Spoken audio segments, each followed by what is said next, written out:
குதிரை தாண்டி வருஷம், கும்ப மாசம், பயப்படாம் தேதி, தலை தாங்கி பாற வழியா வந்து எனக்கு நேத்திர டாங்கி வாங்கி கொண்டு வந்து கொடுத்துட்றா அப்படின்னு சொன்னான். நான் சொன்னேன், உடனே வாங்கி கொண்டு தந்தா கைமாறு நீ என்ன பண்ணுவேடின்னு. அவன் சொன்னா, நான் குனிஞ்சுக்கிட்டு அடிப்பேன், நீ 2 கையும் ஏந்தி வாங்கி குடிக்கணும்.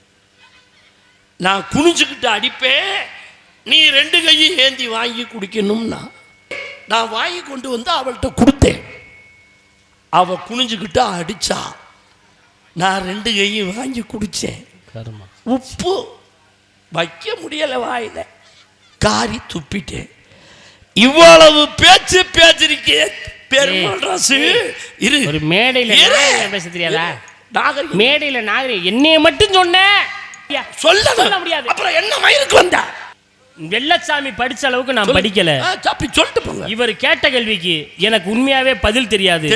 என்னை நீங்க மன்னிச்சிருங்க. எல்லாரும் அட்டப்படி மேடையில் இருக்கக்கூடிய எல்லாரும் என்னை மன்னிச்சிருங்க அப்படின்னு சொல்லிட்டு போயிருவேன்னு நீ நினைக்கிற. ஆனா குதிரை தாண்டி வருஷம்னா என்ன தெரியுமா? பரிதாபி வருடம். இதுக்கு முதல் கேள்விக்கு பதில் பரிதாபி வருஷம். கும்ப மாதம் என்ன அர்த்தம்? மாசி மாதம். பயப்படாத தேதி 5ஆம் தேதி. பரிதாபி வருஷம் மாசி மாதம் 5ஆம் தேதி. தலை தாங்கி பாறை வழியாக வரும்பொழுது அப்படின்னா என்ன அர்த்தம்? திண்டையும் கல்லையும் சேர்த்து சொல்லு. திண்டுக்கல் வழியாக போகும் பொழுது நேத்திர தாங்கின்னு அர்த்தம். கண்டாங்கி சேலை 2 கண்டாங்கி சேலை 2 நேத்திர தாங்கி வாங்கிட்டு வான்னு சொன்னா. பரிதாபி வருஷம் கும்ப மாதம் அப்படின்னா மாசி மாதம். பயப்படாம் தேதி அப்படின்னா 5ஆம் தேதி.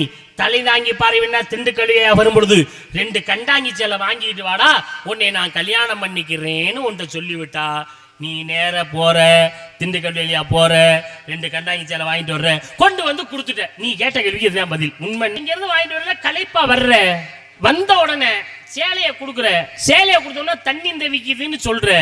தண்ணிக்கு என்ன பண்றதுன்னு பார்க்கல. பக்கத்துல அடிகுழா இருக்கு. அந்த அம்மா என்ன செய்றாங்க? அடிகுழாய பிடிச்சு அந்த கம்பியை பிடிச்சு இப்படி குனிஞ்சு அடிக்கிறாங்க.